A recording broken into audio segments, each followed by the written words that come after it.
Dan, I got to tell you something. What's that? I I'm middle-aged, all right. I've been around. I'm in my 50s. I believe in second chances. I think people should have the benefit of the doubt. I think, we can forgive and forget and move on. But man, oh man, do I hate thieves. Oh, I agree. But Hate them. that makes me wonder, what did you have stolen? Anything or just the thought of people stealing? Yeah, just the thought of it. I hate thieves, and but whenever you start talking about thieves, you think of some guy sneaking, in the dark and stealing your car out of your driveway. But I also hate the thieves that wear suits. you know. Let's get back to reality here about thieves, though. Gosh, I'm moving into this new wood yard, and I think about all of the things that are making me worry.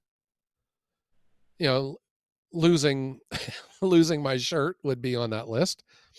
But it's amazing how much worrying I am doing about thievery and mitigating it.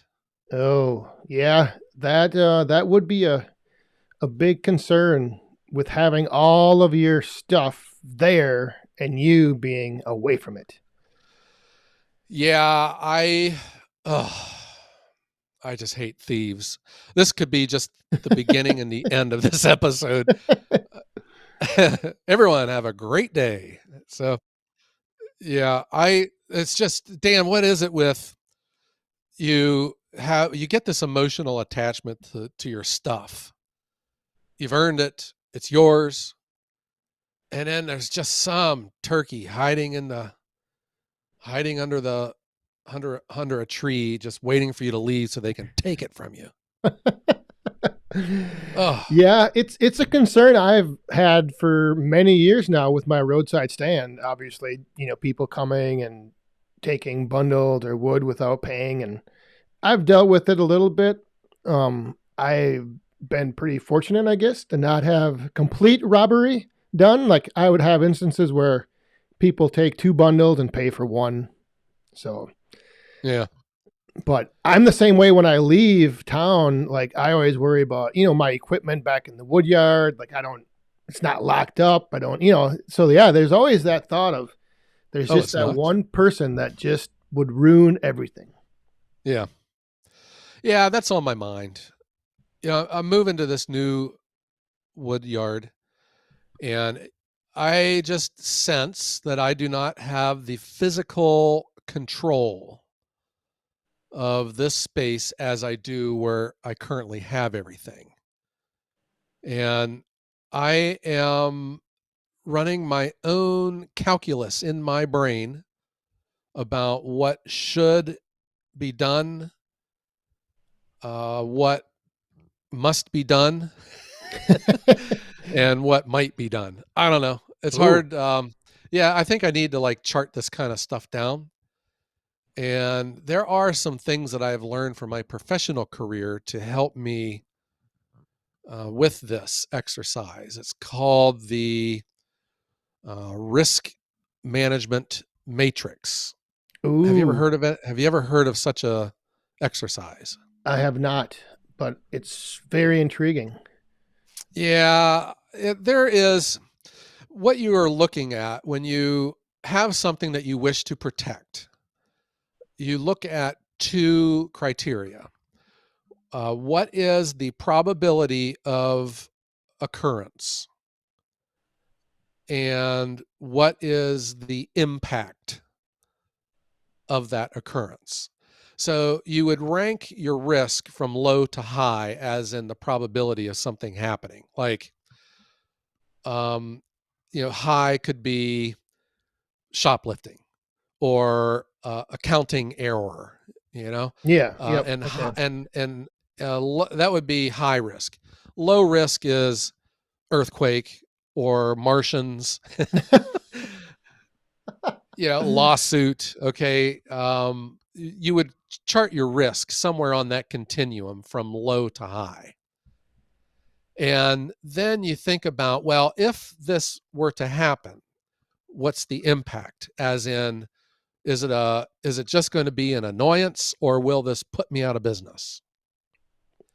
So when I'm looking at my new wood yard, that is the approach that I am taking on it. And I Wow. don't know with your roadside stand, there's differences in, I think, things that are a hobby, a Yep. yeah, things that are a hobby, things that are a side hustle, and things that are an enterprise. It just seems like Right. there's there's that emotional connection that you would have with your stuff when it is a hobby or a side hustle that you wouldn't necessarily have if it is an enterprise, a full-fledged business. Am I making sense? I don't Yep. know. Yeah. Yeah. So I mean, like for me, the roadside stand, the risk of something happening is probably pretty high. The impact pretty low. Like if somebody comes and takes two bundles and they don't pay, I'm not out of business the next day. It doesn't really affect anything. There's no. But if somebody would come and take my splitter, I'm done. you know. Yeah. But what about on your roadside stand? Okay, you're not looking to get rich on it, but it's a No. level of it's fun. You appreciate the money when it comes in, but it's not going to make you or break you. But when people start stealing out of it, though, how does that make you feel? Well, obviously it leaves a little bitter taste in my mouth, but then again, if it's a bundle here or there, I don't lose much sleep over it. I just kind of look at it as donating it to someone. I mean, if it were to happen consistently, then I would look into making changes. Like there's other people that we know of that have probably shut down their roadside stands because of it. Yeah. It's Mhm. just got tired of always having somebody take stuff and not pay for it. So for me, here and there, like I said, it's only been a handful of times over the last few years. So it is Yeah. what it is. That's where I think I'm kind of in a peculiar position. I have very high emotional connection to what I'm doing, but also at the same time too, I'm in this to make money, and there should be that level of separation between my head and my heart. And just the thought of someone stealing my firewood. Okay. I mean, let's forget about my tractor and all my machines. I mean, that would be devastating. Okay. But let's talk about just the firewood, the inventory right now. If someone was to steal a stick of firewood, okay, what's the probability of that happening? Probably, I don't know, moderate, Yeah. moderate probability.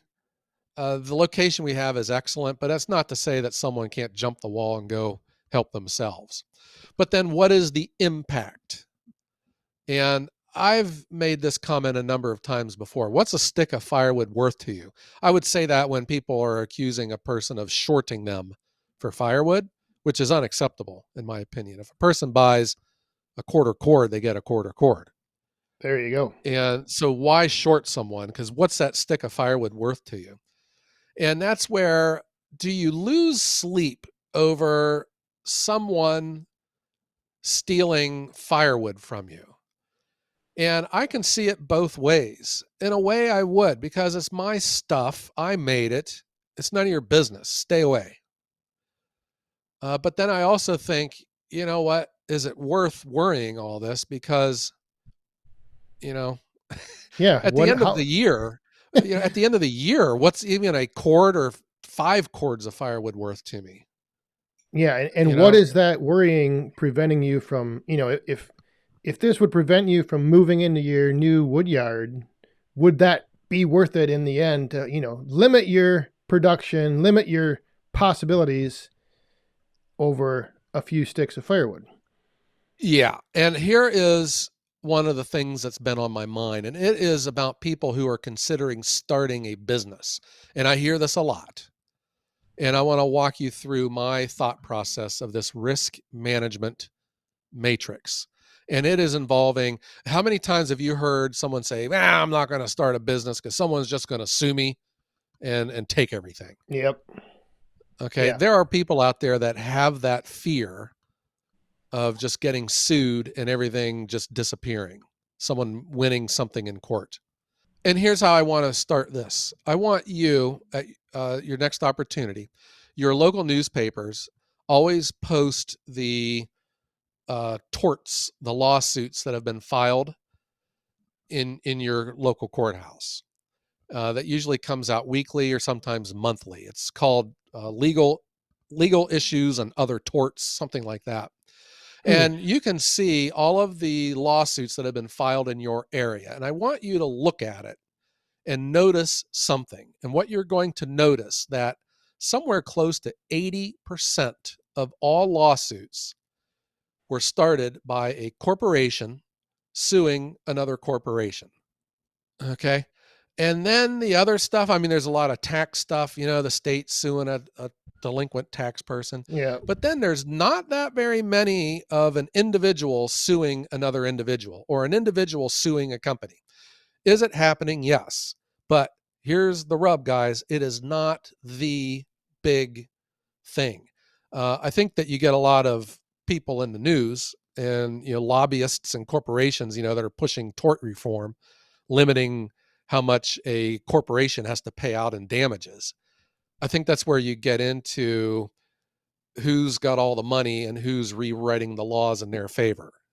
you know because I'm serious. Go ahead. I challenge anyone to look at this. You're looking around the 70 to 80% of all lawsuits are filed by corporations suing other corporations. There's not that very many that are started by individuals. Now, the ones that are, they get into the news, like that famous hot coffee McDonald's episode. Oh, yep. Yep. Okay. But I'm just saying, from a risk standpoint, it's low. Yeah. And if you are insured, okay, the impact is low. Now, there's major aggravation, sleepless nights in there, but I'm talking about a threat to your enterprise. So if that is the case, that is like a perceived risk where someone thinks that it's going to, someone's going to sue them tomorrow. And I guess it could happen, but the probability is not as high as you think it is. It's pretty low. And then again, what is the impact? So when I would be going into an enterprise and I'm worrying about my legal exposure, I would measure my risk and the impact like that. Did I just make sense? I believe so. Yes. I'm a little lost in the matrix here, but I'm following along. Well, yeah. We'll look at it like this. It would be like flying in an airplane. There are people that will not fly in an airplane because they're scared of dying in a crash. Yeah.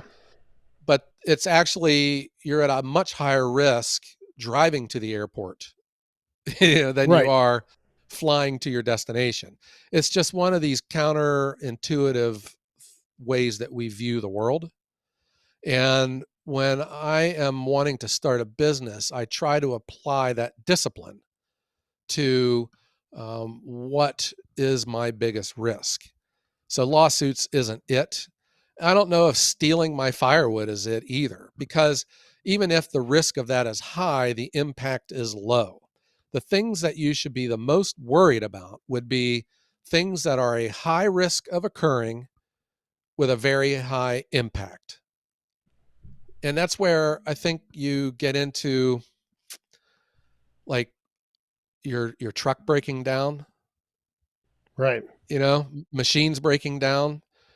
Um, I had always felt like the biggest risk that I have is my trucks, either in a crash or they blow up because they're really expensive to replace. Same thing with my tractor, my trailers. So when I look at hardening my security posture, that's what I am going to be looking at.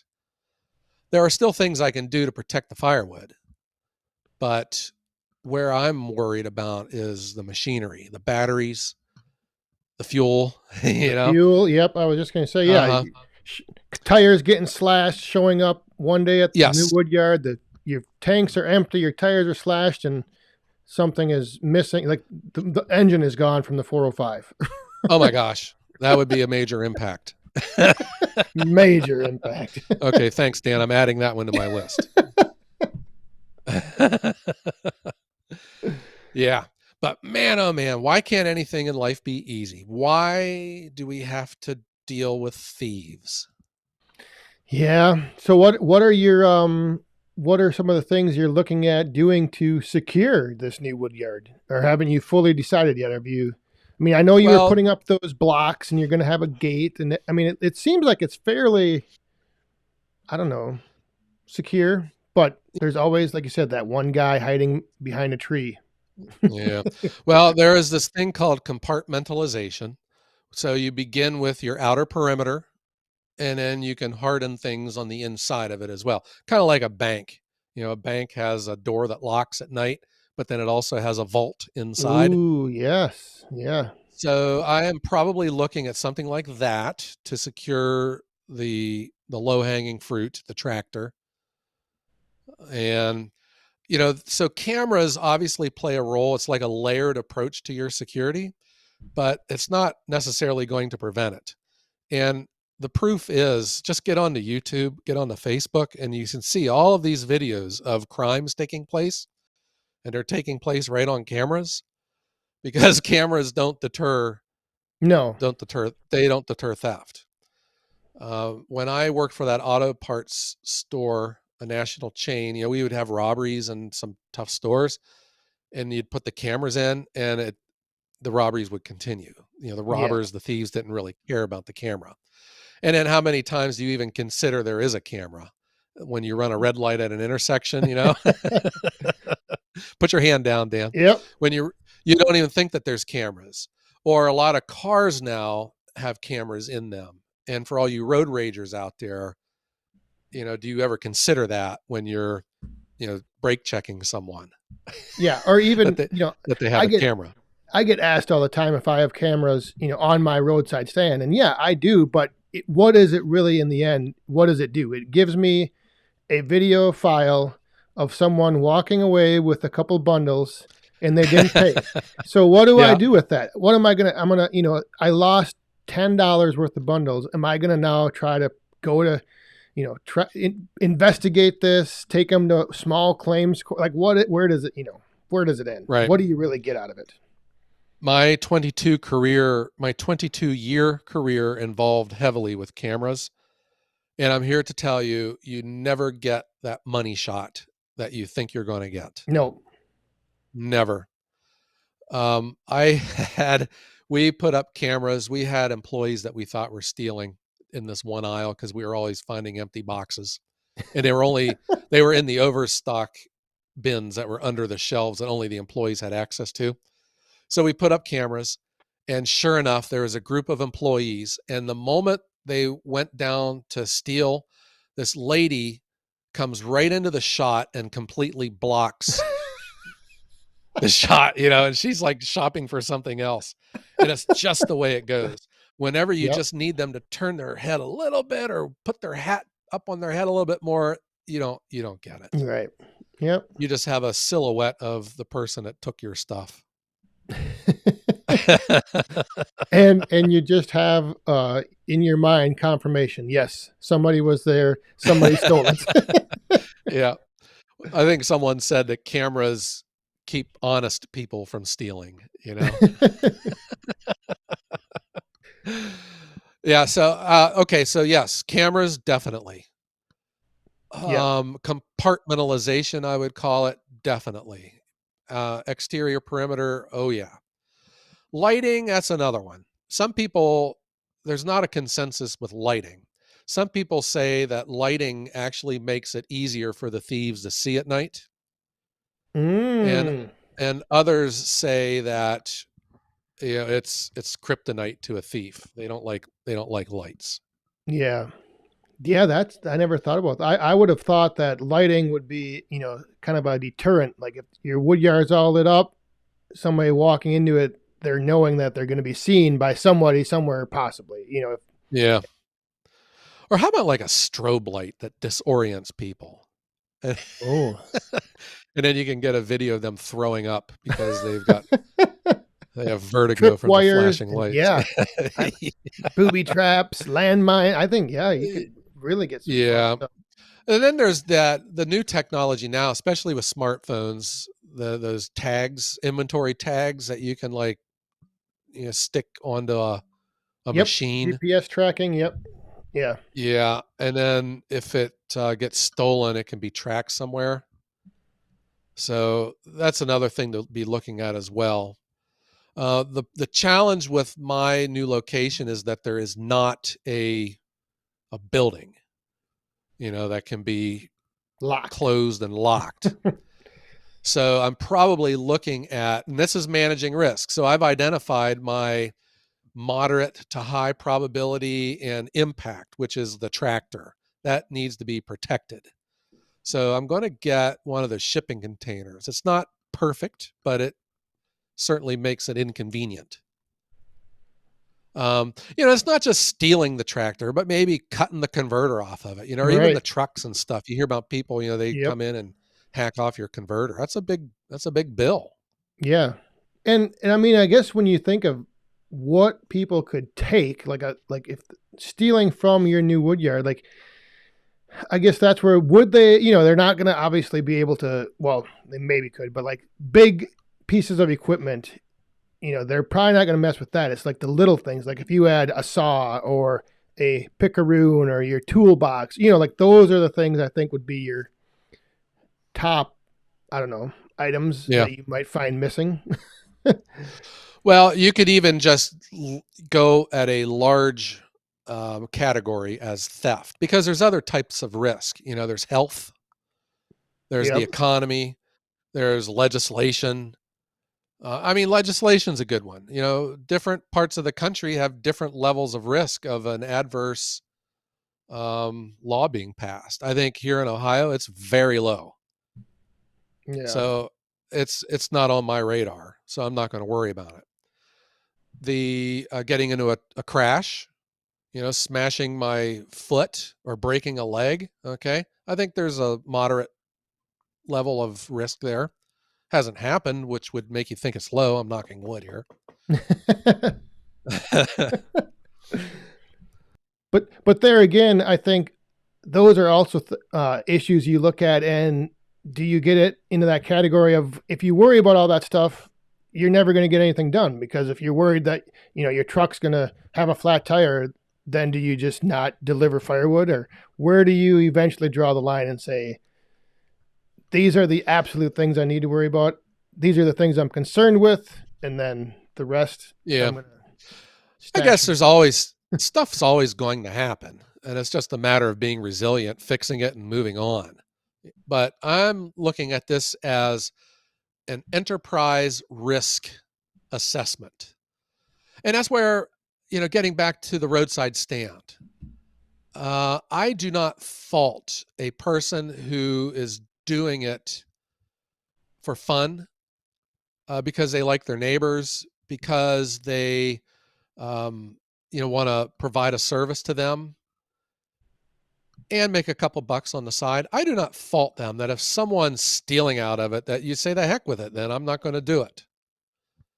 From a person though that is in it for money and it's their livelihood, I think you look at it differently because then you are willing to endure some loss as long as you can make the profit, or the goal that you're looking for.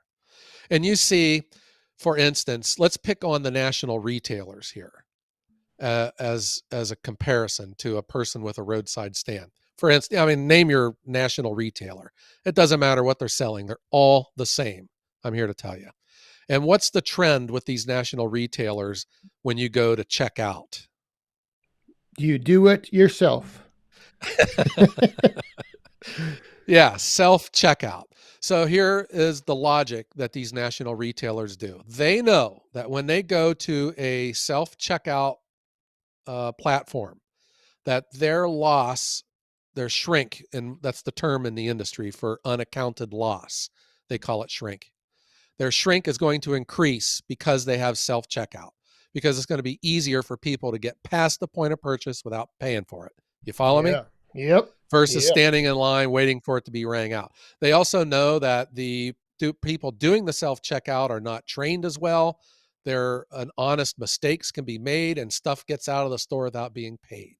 Okay, they know that their shrink is going to increase, but they also know that their salaries, their payroll has gone down more than that to offset their losses in shrink. You follow Yeah. me? Oh yeah. Yep. Because now they don't have to pay that cashier. They don't have to pay their benefit package, which they probably don't anyways, because they're paying Yeah. They. poverty wages to begin with, and they're encouraging their new hires to get onto public assistance. Okay, that's how great these guys are to our local economies. Sorry, guys, I have my biases here. Maybe we'll edit that part out. But my, but it's true. Yeah. And I'm serious though. But they cut their payroll in their store. They have a bare staffing in their store just to put stuff on the shelves, and they make the customer do all the work. They make the customer find everything. Go into a Home Depot and try to find something, and try to find a person to help you find something. You can't find anyone. They're only there now to stock. There's not even anyone there to ring you out anymore, you know? And it's because they're just leaning on the customer to do all the work for them. They're willing to give up more loss because of all of that payroll savings that they don't have to pay for someone to work in their store. And then they take it one step farther. They gut all of their security, their sales floor people that catch the shoplifters, and they lean on their police departments. You know, they're always wooing the cops. They're donating money. They are getting them to come in, letting them know where their break room is for free coffee. They can write their reports in there. And they're using the local police department as their loss prevention department. So Oh. this is the strategy that they're using. They're willing to give up losses to save on payroll, and they're saving more on payroll than what they're losing in an increase in theft. That Right. is the cold, calculated, uh, logical business mind. And that is what is at work. And that is not what it's at work at your roadside stand or anyone else's roadside stand. When your stuff starts coming up missing, you feel it differently than you would if you were Right. wearing Yep. wearing your suit at Exactly. a executive level of some national retailer. Yep. I totally am following that now. Completely. And then you got someone like me who, I don't know, man. I'm kind of both. You know, I mean, I've transitioned away from the side hustle to it's my full-time Yeah. livelihood, but I'm like a hybrid here with my needs and my wishes and wants and my risk tolerance. If someone steals my firewood, I feel it, man. But at the same time too, I'm thinking, well, it's not going to put me out of business. But I don't know. I just can't do nothing about it, you know? Yeah. It's it definitely sounds like it's weighing heavy on the mind. You got a lot of thoughts swirling around up there. And but like you said, you have to address it, or you know it doesn't make Yeah. sense. Well, and that is the phenomenon too. And that's what the national retailers do know, that if you do not do anything, it starts getting worse. Right. And it's just like getting bullied in high school. If some kid comes up to you and knocks your books out of your hands and you don't do anything about it, what happens to you tomorrow, Dan? You get kicked. You get a sign put on your back that says "Kick me." Yeah, and you don't do anything about that, then what happens the next day? Your head. You get a swirly. Yeah, and and then the Keeps bully's going. friends join in, Yep. and then your life just becomes miserable. Well, the same thing can happen to a retailer if you don't do anything. If you are an easy mark for a person just to walk in and just walk out with whatever, they're telling all their friends, and all their friends know that you're easy, so they're going in, they're stealing more, and they're telling their friends, and then the bad stuff, the robberies start. And I can speak from experience because that was my job in responding to these. And people that have endured and survived a robbery, that is a life changing event. Yeah. Yep. It is. It is as serious as it can get. And that I think when just my blood boils because there's nothing you could do about it. I didn't work at those stores, but you saw the effect it had on people. And these people come to work every day, working retail hours and spending all that time with their coworkers more than they do with their family, during awake hours. And then some jerk comes in with a gun and robs them. Oh Mm, gosh, it just burns me. And robbers are not shoplifters, but it hits the same nerve with me. yeah. Hmm. So what do you have in your agreement with this new wood yard? Like if you do start noticing issues, problems, occurrences by theft or just people messing with your stuff, do you have an out to go back to your current situation? Or are you going to have to hire hired guns, hired hands? Yeah. Well, let me just put it like this. Every problem has a solution. There you go. And honestly, you also look at um, the risk, the general risk of the area, and there are corporations out there that manage that produce a risk map nationwide of every city, every state, every municipality. The one is called CAP Index, and CAP stands for, I think, Crime Against Property, and it will tell you what is the risk of opening a store in this area. Hmm. And you know, spoiler alert, some areas are safer than others. And where I'm at is in a very uh, good city, very good. It's got Well, that's excellent good. schools, excellent police department, excellent fire department. It's a very good town, but it's also, you got the highway. There's easy on and off. So I just look at it from that global standpoint. What are the things that I should be concerned about? And that is what I'm going to do. That's where I'm going to address the majority of my energy, motivated by my anxiety. I'm I'm that, excellent at worrying. That's one of the that best things I'm good at. say that motivation level is high today. Let me tell you, you're ready to go.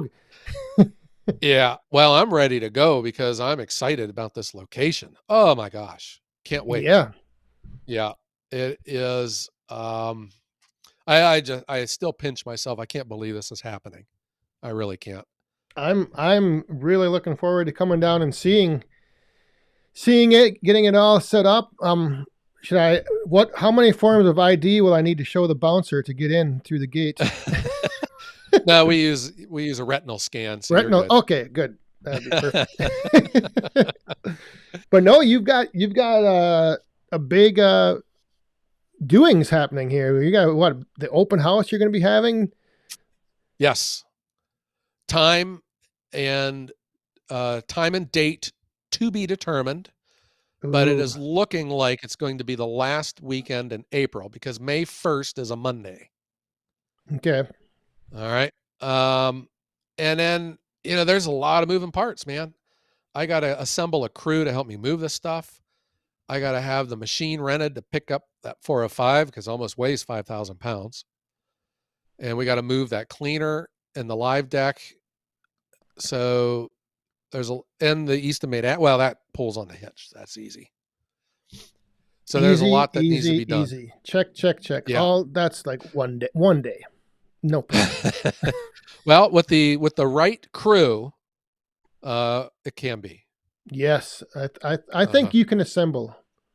You can assemble that team, get things done, moved Yeah. in. Well, and that's what I'm excited about the open house because it is, I don't know, Dan, I'm not a introspective person. I'm from Ohio, so therefore I'm practical. But man, I just can't help sometimes to think about all that's happened and how it's happened and Yeah, the journey yeah. where you were, where you are, and where you're going. You know, that's the one thing a lot of people miss is they focused on the destination and they don't enjoy the journey.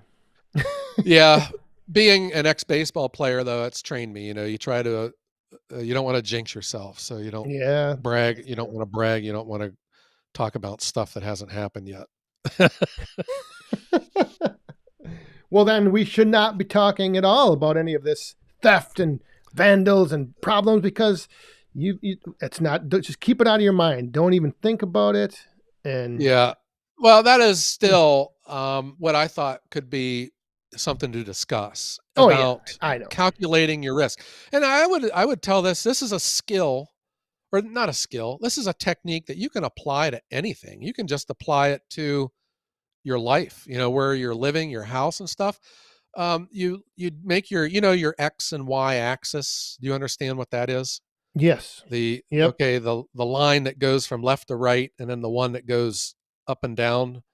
Okay, XY axis. So Yes. your bottom line is your risk. The left side of the line is zero. It's not going to happen. Martians. Okay. And on the far extreme of that line, on the far right hand side, is very, very high risk. And then your other axis, the one that goes up and down, at the very bottom is zero impact, has minimal effect on you, like one uh, rotten stick of firewood. Okay. And then at the very top is absolute, complete, devastating impact, Everything's death. gone. Yeah, death. The Martians came and took everything. Well, so your Martians, very low probability, but very high impact. So Yeah. therefore, you don't pay attention to it. You Stuff that is very high probability, a stick of wood falling in the mud, but it's very low impact. Right. You're not. Yep. It's not gonna. So you don't worry about that. The stuff though that starts becoming higher and higher in the probability of it occurring, uh, hurt back, dead battery, the truck accident, um, major theft. Okay, Hydraulic hose blowing on the yeah, truck. hydraulic Yeah. hose blowing, the engine blowing up on the firewood processor, Yep.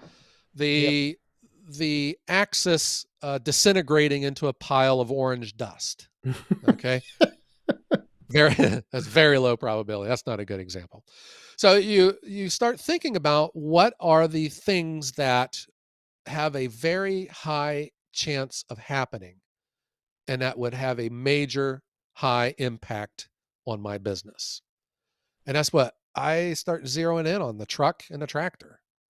And even with like the firewood processor, if it were to blow up, let's just say, that would have an impact, but it's not going to put me out of business because I still got the axis. I still got chainsaws. If my chainsaw breaks down, that's a Yeah. moderate level of probability, but the impact, I got another chainsaw. I got the processor.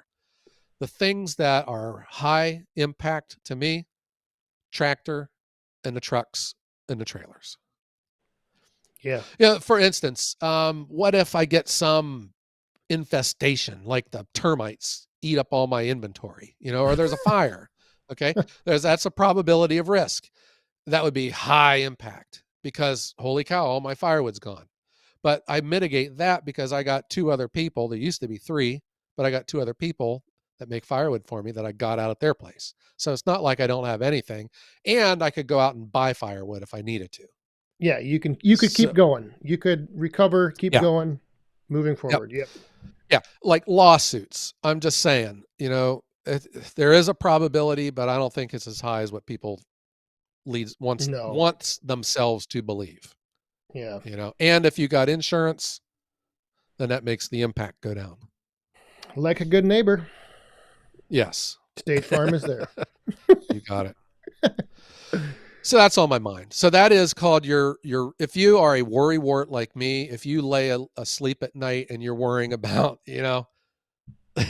let's go back to a past episode of legislation, um, losing all of our rights to sell firewood. Okay.